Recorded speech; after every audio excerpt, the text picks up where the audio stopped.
প্রতিদিন আমরা শুনি নতুন প্রযুক্তির গল্প, কখনো শুনি এআই সবকিছু বদলে দিচ্ছে, কখনো শুনি রোবট মানুষের চাকরি নিয়ে নিচ্ছে, মেটাভার্স নাকি নতুন পৃথিবী হয়ে উঠবে। আবার খবর আসে রাজনীতি, যুদ্ধ আর অর্থনৈতিক দুর্দশা।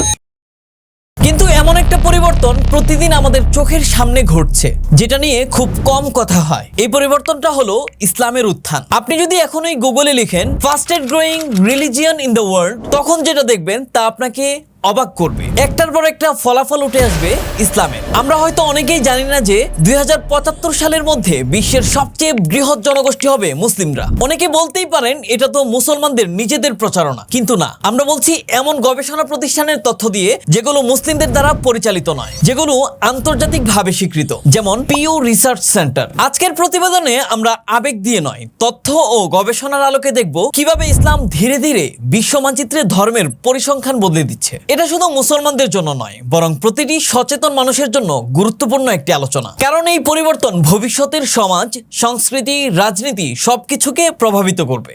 চলুন এবার ঘুরে আসি সংখ্যার জগৎ থেকে, যেখানে ইসলাম শুধু একটি ধর্ম নয়, এক বৈশ্বিক বাস্তবতা। 2015 সালে বিশ্বে মুসলমান ছিল 180 কোটি। পিউ রিসার্চ সেন্টার বলছে 2060 সালে এই সংখ্যা দাঁড়াবে প্রায় 300 কোটিতে। এই সময়ের মধ্যে বিশ্ব জনসংখ্যা বাড়বে 32%, অন্যদিকে মুসলমানদের সংখ্যা বাড়বে 75%।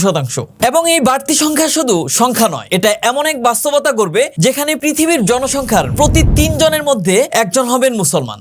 মানে 2060 সালের পর ইসলাম ধর্মের অনুসারী হবে বিশ্বের 31% মানুষ। তাহলে প্রশ্ন, এত দ্রুত এই বৃদ্ধি কেন? অনেকে বলেন এটা শুধু জন্মহারের জন্য। হ্যাঁ, জন্মহার একটা অন্যতম বড় কারণ, কিন্তু সেটাই একমাত্র কারণ নয়। লাখ লাখ মানুষ আজ স্বেচ্ছায় ইসলাম গ্রহণ করছে, নিজের চিন্তা, বিবেক আর উপলব্ধি থেকে। কারণ আজকের মানুষ যখন পশ্চিমা দুনিয়ার অন্তঃসার শূন্য মূল্যবোধে হাঁপিয়ে উঠছে, তখন ইসলাম তাদের দিচ্ছে শান্তি, স্থিরতা আর জীবনের অর্থ। আপনি যদি ভাবেন এটা কি শুধু মুসলিম দেশগুলোতেই ঘটছে, উত্তর হলো না। এই পরিবর্তনের সবচেয়ে বড় প্রভাব এখন ইউরোপে দেখা যাচ্ছে। পিউ রিসার্চ বলছে 2010 সালে ইউরোপে মুসলমানদের সংখ্যা ছিল 1,95,00,000। 2016 সালে সেটা বেড়ে হয়েছে 2,58,00,000।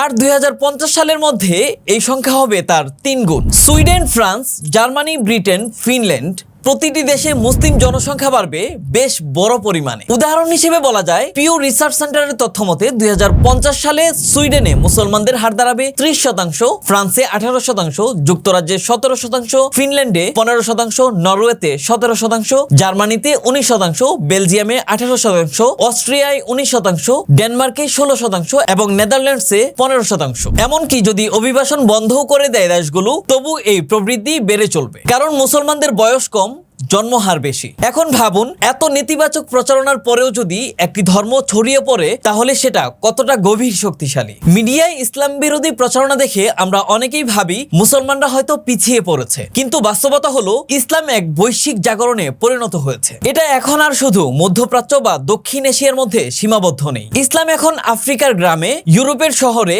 আমেরিকার বিশ্ববিদ্যালয়েও পৌঁছে গেছে। আজকের তরুণরা প্রশ্ন করছে, আমি কে? আমার জীবনের উদ্দেশ্য কি? শান্তি কোথায়? এবং এই প্রশ্নগুলোর উত্তর তারা খুঁজে পাচ্ছে কোরআনে, মহানবী মুহাম্মদ সাল্লাল্লাহু আলাইহি সাল্লামের জীবনে আর ইসলামের নৈতিক শিক্ষায়। সত্যি বলতে ইসলাম কোনো চকচকে মোড়কে প্যাকেজ করা ধর্ম নয়, এটা এক পরিপূর্ণ জীবন ব্যবস্থা, যেখানে আছে বিশ্বাস, বিচার, পরিবার, দায়িত্ব আর আত্মত্যাগের শিক্ষা। এই শিক্ষার সঙ্গে আজকের দুনিয়ার অর্থহীন, লক্ষ্যহীন জীবনযাত্রার সংঘর্ষ হচ্ছে। আর এখানেই ইসলাম তার শক্তি দেখাচ্ছে, কারণ ইসলাম শুধু অতীত নয়, ইসলাম ভবিষ্যতও। এই শতাব্দীর শেষ দিকে আপনি নিজেই হয়তো দেখবেন বিশ্বের মানচিত্র পাল্টে যাচ্ছে। ধর্মের জগতে সবচেয়ে উজ্জ্বল আলো ছড়াবে ইসলাম। এটা কেউ থামাতে পারবে না, কারণ এটা অস্ত্র দিয়ে নয়, আত্মার পরিবর্তনের মাধ্যমে ঘটছে। তাই প্রশ্ন একটাই, আপনি প্রস্তুত তো? কারণ ইতিহাস বদলাতে শুরু করেছে।